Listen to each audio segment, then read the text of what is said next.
In today's business world, change is the only constant, and mastering transformation is the ultimate key to success.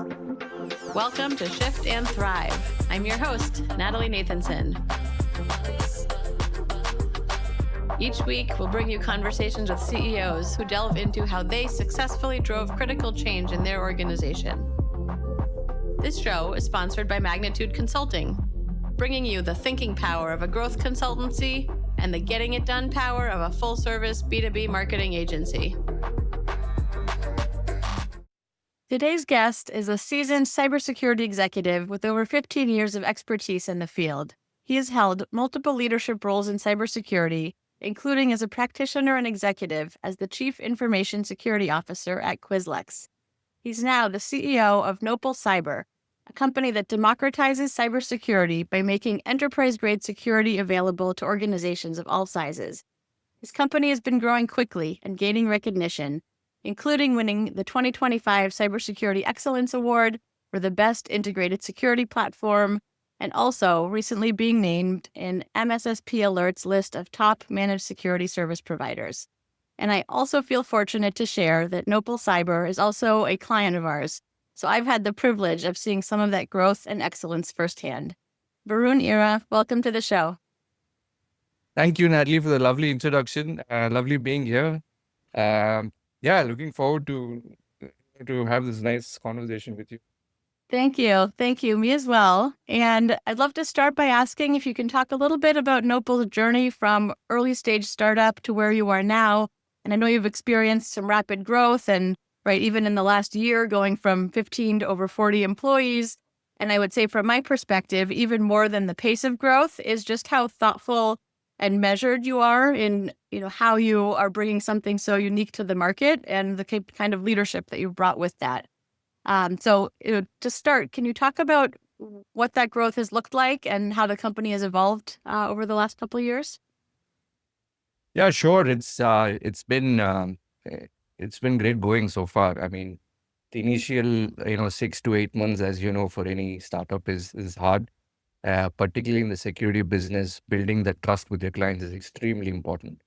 And as we start having those conversations, once we started getting a few clients, and then that's just started, like a big, like a boosting kind of a force that we were able to amplify. So good. Now we have actually signed up our 50th client. So glad that it happened during a conversation today. Congratulations. Thank you. So that's in about 18 months. And so we, as you know, we have clients across the US, the Middle East, and in India, with all markets growing at a fairly good pace. And if you look at our client, the industry, we've been pretty agnostic about where we play at. So we're very strong in pharma, the healthcare, the tech, the new age fintech industries. All of that is something that we're very strong at. And the team size, obviously, we've really grown now close to about 52 people. So it's a good blend of, raw, fresh, young talent and seasoned experts to guide them along. So it's a good combination to have. So excited to be where we are right now and thinking about the future. I think it's very, very exciting for me and the team as well. Yeah, for sure. And I think there's some interesting things in kind of how you were thinking about kind of the kind of product and kind of offering initially and how it evolved that has really helped kind of with your customer acquisition success. Can you talk a bit about your kind of decision making around the initial product and how that's evolved? Sure. So if you look at the seed behind or the thought behind Nopal Cyber when we started, we fundamentally asked two questions to our prospects then, or our friends and family then, who were running other enterprises, to basically doing just like a survey of thoughts sorts. How secure are you? How confident are you about your security? And these were two questions that we asked consistently over about 50, 60 people. No one had a very satisfactory answer to those questions. And then that got us thinking in terms of, how do we frame a response? How do we frame a solution to these particular problems that the industry faces? You have many point-based security solutions out there, right? Every company and enterprise has plenty of point-based solutions, but you don't often see a single platform that consolidates, all these, point-based solutions together and give you an accurate, representation of your true cybersecurity posture. I think that's what started us. Um, the seed thought behind Opal Cyber is to have this single unified visibility platform. And while we were doing that, and while we were building it, one interesting thing is it just happened that the seeding founding team that we had a solid depth and breadth of coverage in terms of cybersecurity experience. So right from people, ex CISOs, we had ex cybersecurity architects, people who've run other managed, security services business, network security professionals, advisory and consulting professionals. It just happened that the kind of the seed founding team was this. So the other thing is, as we were building the product, the thought process is why not leverage the skill sets that we have, and particularly, start rolling out services both on the defense, the offense, and the consulting space. So that kind of took shape and really accelerated like crazy the services component. And then the product kind of we were still fine tuning, but what we realized was while we were delivering these services, how can we again find put the product in the mix? So how did we? The question was, how do I productize the services that we were offering? So in this way, what we could do is while we were delivering the services, the product was in the background delivering this, and obviously offered us and at no extra cost to our customers. And this allowed us to live, get feedback from them on the fly, uh, helped us fine tune the product as we went along. So that was kind of the journey in terms of what we wanted to build. Started out with the product, then rolled out with services in parallel. And the ultimate goal is to obviously have a good balance between both the product and the service offerings that we have. So that's where we want it. But to just to add on to that, the along with the two questions of how secure are you and how comfortable are you about your security, the the other conversations usually weird around why is security reserved only for enterprises. We always thought that the small to mid-sized segment of the businesses there were underserved a bit. They don't get the truly the same amount of protection that an enterprise gets. So that got us thinking, and that's where we are also, working at is to truly delivering enterprise grade security to companies that we felt were traditionally, underserved. Yeah, I think you really struck that good balance of right, having those modular capabilities, which helps make it more Right. accessible, but still, as you said, kind of that enterprise grade kind of advanced solution, so that it's really bringing kind of meeting all of the needs of those markets. Varun, I would love to hear you share a little bit about the growth you foresee for Nopal, and how are you thinking about the future of the company? Sure. I feel the growth is going to be like immense. And for a product led service company such as Nopal Cyber, I think the way that we are preparing ourselves for growth is primarily a four-pronged approach. One is definitely having the sales pipeline across geographies, right? Having that momentum in terms of going out to market and having a very healthy sales pipeline is something that's very important. Ideally, what I tell teams is to at least double the pipeline that we have every quarter. So at least we're increasing that and have a quality pipeline in terms of measurable opportunities that we can definitely pursue. So that's kind of one that kind of, as long as we get the sales engine firing, all the others will kind of follow suit towards that. So if you look at the second prong, this is the delivery aspect to it in terms of client service delivery, all the projects, the commitments that we have go about in a highly, efficient manner. Obviously client, we grow on repeat work. So and the land and expand strategy that we have to get the projects absolutely right every time that we do it. So that delivery aspect is very critical in terms of, so for us, even if you look at ours is like a tech agnostic play. So we work with a lot of technologies.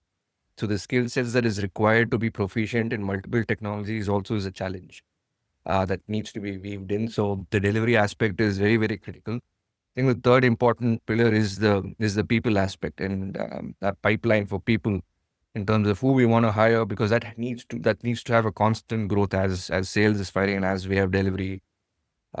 Because as you know, cyber, the talent is scarce and retaining people is also a challenge. So how do we make it exciting for them? Um, and get the right people with the right skill sets, and with the people that we have currently, how do we constantly upskill them in terms of multiple new threats, multiple securities and evolving world. So that's another important area to keep a tab on as we grow. Very important area. And the fourth important is the R and D and the product division, is to constantly, as product is embedded into everything that we're servicing. Um, how are we constantly tuning this to the need of the hour in terms of AI is really everywhere. So how do we maintain it? How do we get better? Incorporate the feedback loop and make it relevant. Um, you know to the geographies that we are operating is very, very critical. So those are four important areas that I keep a track as we continue to scale and grow. Uh, yeah. Uh, I'm curious, of those four areas, are there any that you personally anticipate spending or staying the closest to? Um. It so technically you're the chief kind of the problem officer, right? Wherever as this season, as you know, Natalie, is wherever there are issues, you tend to prioritize on what are the top, five issues that need the most attention and try to go into those areas. But all these four pillars are very, very critical for me in terms of keeping a good watch on all of these four. So right now, it's definitely the go-to market from a sales perspective is something that I'm focusing on. The operations, service delivery is another important area that needs absolute razor sharp focus, and the R and D and the product um, areas is something that the product is very important to us. So ultimately, we want to be product led. I mean, the product to sell by itself without a services complex. That's where we want to be. So that's another important area. So if you force me to kind of prioritize, these are the three areas that I'm focusing on. Yeah, yeah. And I think to your point, it's right, the right focus at the right time where the need is the greatest. And that's the balancing act of the CEO. Right? Absolutely. I'm Right. curious to hear from you. I know you do serve a range of kind of industry sectors, geographies. Have there been any kind of surprises as far as where the interest has come from, either kind of industry vertical or geography? Yeah, I mean, if you look at our client base, it's across the US, the Middle East, and India. And typically, the size of businesses that we cater to in India is different to the size of businesses that we cater to in the US, for example. And traditionally, that's got a lot to do with the cybersecurity maturity of the industry as such in these geographies. So we find US to be more on the mature side of the cybersecurity spectrum. That's probably because of the digitization happened much earlier, and once digitization happens, the cybersecurity is kind of now it's part of it, but then that kind of accelerates the whole thing. So in India, the maturity is not as advanced as in the US. So that's where the companies that have an appetite for cybersecurity in India are much larger enterprises. So that's our sweet spot where we play at. But the same strategy usually does not work in the US because of the maturity setup. So there, where our sweet spot is the small to mid-size enterprise, and that's where we were founded with the thought process that these businesses are underserved and there's a great market to secure them and protect them. Yeah. I'd love to ask a little bit more about kind of you as the leader and a little bit about your leadership approach. Can you talk about how you describe your leadership style and then how that's taken shape in kind of managing and growing the team? Sure. At Noble Cyber, for us, setting the right culture is absolutely everything, and trust is at the center of everything at what we do. And as you know, Noble is very symbolic to the cactus, and that's something that's ingrained in all of us in terms of how do we, in terms of resilience in everything we do, how do we, make our clients, their shields as resilient as possible? How do we repel their attacks, and how do they, make sure that they're protected at all times? So we ask those questions to our staff as well in terms of why do we come to work every day? What's the purpose behind you? So ideally, we call ourselves cyber warriors in terms of, coming to work every day to do all it takes to protect our clients, you know, and take one step at a time to make the digital world a safer place to live in. As long as that, mission is kind of fulfilled, is what we try to accomplish. So culture at that trust, resilience, um, is at the center of everything that we do. But as you know, we are a startup and we're a growing startup, so we need meticulous focus on execution, growth, quick decision making, and all of that. So to get that, we generally have a very intense focus on metrics, efficiency, and delivery, and that's tracked very closely across. So Yeah, I think that trust point is really an important one. And you mentioned it earlier with your customers and needing to win their trust very early on, but then also trust in you as the leader and then as the team. And I think that's something right. that I've really seen in just kind of permeating your business. Yeah, I think the other one, at least, is that with trust, what we get is also, like, obviously we play with large enterprises, particularly working with them. We usually kind of have this land and expand strategy, right? So we try to get in with some work. And then we, with the work that we've done for them, we either try to create budgets for ourselves or we create a case for something that, the services or the product that they need. So we've been successful in that. And unless the trust is made and they see what we bring in and that land and expand strategy has to work, the core principle has to be trust. And the other important thing is obviously putting the client at the center of everything we do. So that's another very important area, is obviously to growth, repeat work, referenceable work. They speak. I think that work should speak for itself. So that helps with that as well. Yeah. I think it's a great testament to you as the leader as well. I think the team feels that you trust the people around you. At the same time, you have high standards, are not afraid to ask questions and hold people accountable. And some of the Right. feedback that I've gotten from my team is, you're very genuine in listening to people's different perspectives and arguments and being open to them, but then also kind of decisive when it comes to really making the right decision. Thank you.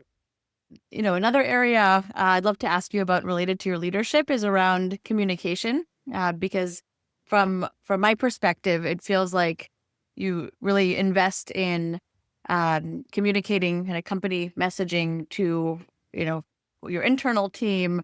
I know you have a BDR team you've built, and I think for an early stage company, just having that clear and consistent messaging and for everyone to be kind of singing to the same tune, so to speak, is critical and not something that I take for granted, because we don't always see that. So, can you tell me about how you think about kind of communication and messaging with internal audiences? Sure. As you know, the hiring and retaining cybersecurity talent is hard. Number one is finding it, and then retaining it. Retaining them is very, very hard. But so that's why we have a very strong HR function as well, which I'm obviously closely involved with in trying to build culture right from day zero in terms of what our vision is, what our mission is, where are we currently, where do we want to get to, and trying to replay that message. And since we all work out from practically, it's not all remote. I mean, obviously there is some amount of hybrid work, but predominantly we are all based, sitting and working from the same office. So that kind of helps this stage of growth. We are all sitting together and trying to push this push our mission along. That helps a lot. So constant reiteration of where we are, what we're doing, what's going well so far, what's not going that well so far, what are the areas that we improve. And it's just not enough that we talk and brainstorm. We actually put it and track it. Okay, what are the areas? What are the goals for this quarter in terms of, it could be from a process perspective, it could be from a technology automation perspective, it could be from an R&D perspective, it could be right from a delivery perspective. You really split, have those plans ready, chalked out, week over week, go through them, and have that strict cadence-based communication with people and be open about it. If we're not doing well, we're not doing well. What can we do to improve? And if someone's doing a great job, obviously appreciate the good work that he or she's been doing. So overall, like, have very open, frequent communication sessions that is on loop periodically, and having that in office, kind of setting helps. obviously when we have also geographically spread teams in US and India, it sometimes there is a challenge in replicating culture across the offices. So that's something that it's on my to-do list to basically ensure that the culture is, as we grow, is kind of replicated that across, multiple offices that we open and Yeah, yeah. Well, it sounds like just having that, being so kind of thoughtful and deliberate about it is really what is having such a big impact for you. And of course, having such great staff and people on the team to help bring that to fruition. oh, yes, I have a lovely team. They've been very open, flexible, putting up with a lot of things that I throw at them. So I'm very lucky to have them. Yeah, yeah, for sure.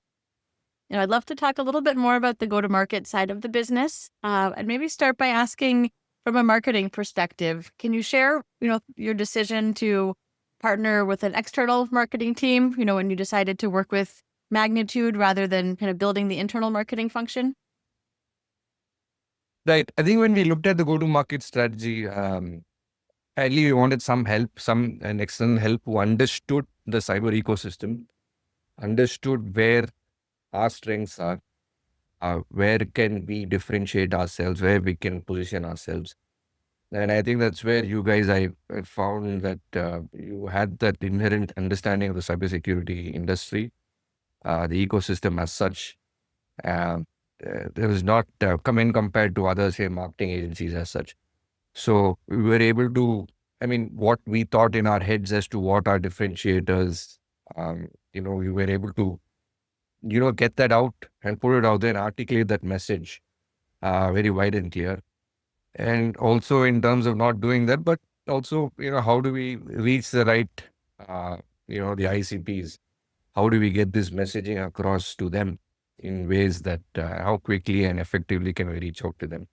It's something that we definitely didn't have the skill set. We were looking for help, and obviously that's where we thought, Magnitude was great in doing that and helping us as we, scale and grow. Yeah. Well, thank you for sharing that. I promise I'm not fishing for a compliment here, but I do think that really the way we work together, especially at the outset, around getting through those strategic foundations of looking at based on what you were building, what are, like you said, the target markets, the right way to kind of message and position in the market, especially given how crowded and competitive the space is, but really, how do we show kind of the unique value that you're bringing to that? And then I think a shared value of getting both the strategy right for the go to market, and then getting those foundations in place. So the marketing and sales and infrastructure, as we talk about, so that we do have the right mechanisms, the right reporting, which I think feeds Yeah. your kind of metrics and KPIs. So I think from that standpoint, um, we love those kind of relationships where it's both strategic and then being able to roll up our sleeves and really serve as your marketing department. And I think the kind of tone that you set across marketing and sales also creates a really solid go to market. Right. Yeah, I completely agree because at least if you look at our go-to-market strategy in terms of, so when we initially set out, I think it's clearly driven by geography in terms of it differs. We want to go to US, there's a different strategy. We want to go to India, as I indicated earlier, it's a different strategy. Middle East is completely different. So the size of the company where we want to target is different by geography again. The pain points, the challenges, though it's kind of common theme across, the geographies, but I think by personas it differs. In US, you may have a lot of CISO functions. In India, you may not, all companies may not have CISOs. So it's going through CIOs and IT directors. So how tweak that, strategy to different geographies and requirements is very key. Uh, and then obviously this value prop, this differentiators that you articulate, how do you get that to market and how do you get that in front of, interested stakeholders is something that's very, very critical. And, particularly from a startup, having that brand, building that brand awareness around us through multi-channel approach, obviously inbound. That's where you guys are very strong on the inbound side, helping us, create a good platform on LinkedIn, whipping out content on, thought leadership, white papers, blogs. uh, How can we how can we, better our SEO, all of that. So that's where it's a lot of help. Yeah. I think that thought leadership is such an important piece. And I think for a lot of leaders that come from a technical background, it's not always natural. Though I think you've done a fantastic job and it's really served the company well. I'm curious to ask, is that something that does come naturally to you? Is it something you've kind of learned because of the benefit that it has? Can you talk a little bit about that? I think it's more like of a team effort, as I said earlier. It's yeah. I think we complement each other very well. The leadership team that we have, we bounce off each other. Where I may not, certain things are not my strong suit. Others jump in and complement that very well. So as a team, I think there's a right balance of skill sets that is spread across, and I think that bounces off in everything that we do. Yeah. Yeah, well said. And curious to ask, for companies that are getting started with marketing and maybe working with a firm like Magnitude, um, do you have any advice for other CEOs about how to set that kind of relationship up for success? I think number one is to once you're looking at the go-to-market strategy, which regions you want to operate. You need to look for providers that are very strong in those regions. And then industry focus. I mean, there are people who are strong in marketing, but may not have a very strong industry focus thing. And I think that's for other founders, CEOs to deliberate. If I felt, or I still feel that having a strong industry focus, a market, deep understanding of the cybersecurity ecosystem is very important. To give you that, that you may think in your head. Obviously, we've all done a lot of market research in terms of where we think we can play, but having that, a third party also run your thoughts with them to see if that like an unbiased view, if you're heading in the right direction. All that is very valuable and helpful. Yeah, well, that's helpful to hear. And I think it does create a dynamic where you're not spending your time at the outset of an engagement needing to educate on the target market, but having that true thought partner. And I know that's something that we've appreciated, is really being able to have that back and forth and kind of working through some of those early critical decisions in a very Right. thoughtful I way think, to as get you them. said, I think that foundation was very important. At least the earlier brainstorming sessions we had on structure, in terms of, it at least made me introspect a lot in terms of those questions that you typically have when you're running through. I think that forms the basis for your pillars of messaging, the value prop and everything. I think those key messaging components that you laid out early kind of function, and kind of those are the basic building blocks for you to carry that through different forms. I think those are very critical. And if we get that right, I think that's very important. Yeah, Spend yeah, right. It time. helps. The rest flows from there, right? You get Right. those in place, and then you can see how the content strategy comes from that, and then the support both for the lead gen activities and the brand visibility all kind of ties back to that. Right. So I'd love to talk a bit about RSA. Mm. You already have customers in the US, but really exhibiting at RSA this year is a fantastic opportunity for the company. Can you talk a little bit about your kind of goals and expectation for this event, and as it relates to your expansion of the U.S. market? Yeah, I'm very excited to be at RSA. This is my second time there. I was there about 2 years back, more as a not as a startup CEO, but more as a wanting to see what's RSA all about, and I kind of had probably a kind of dream that I should be here, and I think that is coming to fruition. But can't wait to be at the probably one of the biggest security events. I'm told there are about 45 to 50,000 attendees across the world that are going to be there. So can't wait to introduce Nopal Cyber to them, showcase all our success stories. I'm and very eager to hear their pain points, their challenges, and how potentially Noble Cyber can solve, their, pain point challenges and deliver value to them. I think I'm, eagerly looking forward to this event. Yeah, I know there's going to be a number of folks from your team, SMEs in particular, attending. So I think, as you say, everyone has different areas of expertise. I think there'll be lots of opportunities to have those good in-depth, educational discussions with the folks of your target market. Sure, and we're excited to, work with our other partners and channel as well in terms of other tech alliance partners that we work with. Excited to be meeting with them, and also. Very much, very much. So Varun, I'd love to ask you a little bit more about you. We've talked about the business, we've talked about your leadership style. Who is Varun? How were you as a child? How did you shape your career to get to the point where you are now? Um, I It's been interesting. I mean, I've grown up playing sport, a lot of sport. Um, so done a lot of professional, cricket as a serious, and then I had to make a choice between it's either, we didn't have, when I was growing in India, it was like you either played sport or you took your academic route towards, engineering and, building your career in the corporate world and all that. So it was binary. It was either this or that. So then I had to make a choice that, okay, maybe cricket you know, uh, is not in for me. So I had to quit. And then I had to make a transition to the corporate world quite late in my life, actually. So compared to others who've been through merit-based school, top colleges, going through the system and ranks, mine was slightly different because mine was completely, I spent most of the time on the field and playing sport. So, so it's been slightly different off field.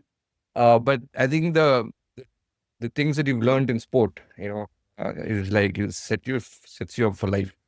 That's where I look at myself. And I mean, running a startup, as you know, there are like hundreds of challenges and curveballs thrown each and every day.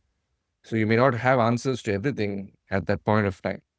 But how do you bounce back? How do you keep yourself moving, getting up and moving along is something that sports has taught me. I think dealing with loss and all of that. So that's helped me a lot. So I'm always grateful for that background, and it's something that uh, I take with me. My kids play a lot of sport as well, uh, so it's curious to see what they'll become. But they hate cricket. They don't like cricket. They're big into soccer. So which is again interesting. Yep. Every child chooses their own path, no matter what the parents' I passions know. are, right? But other than that, I mean, if people look at me, it's like usually a little silent, right? I'm not the one that talks the most in the room, definitely. Usually a very good listener. I just talk enough so that the message is passed on. That's my belief. Did you consider yourself an introvert then? 100%. 100%. But Yeah. though, I mean, you look at, your, as I said, your core skills, where your strengths are. Um, and again, getting into a room full of people obviously is not, and talking and selling. Selling is the main strong suit that I have to bring onto the table. So it's not easy all the time. You have to get out of your comfort zone. So that's something that I've realized over the years that have to get out of your comfort zone and have your strong skill sets. But as long as you are making progress in moving yourself, you know, cross getting out of your comfort zone and operating in the zone that's required, whichever role demands that is something that I've been getting good at. So Yeah, I think it's part of that kind of ongoing kind of development and evolution of a leader. I too am very much an introvert. I consider myself risk adverse. Two things that combined are not necessarily what you think of when you think of kind of a CEO and business owner.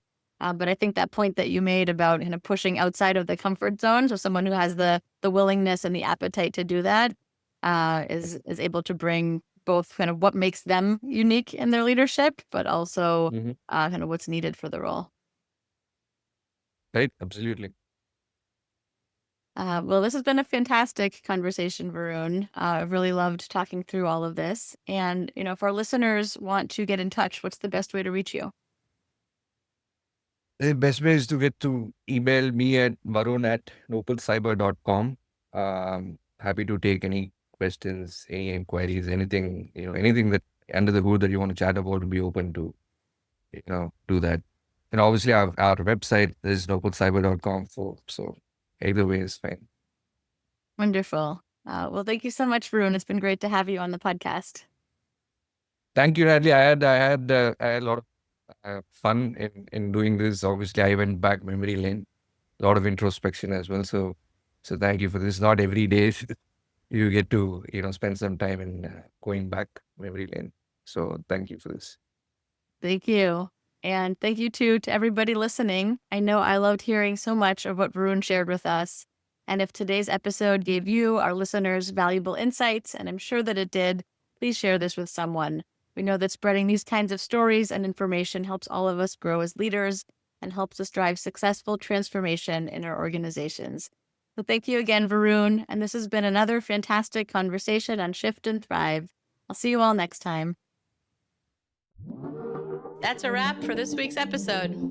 For show notes and more, visit shiftandthrivepodcast.com.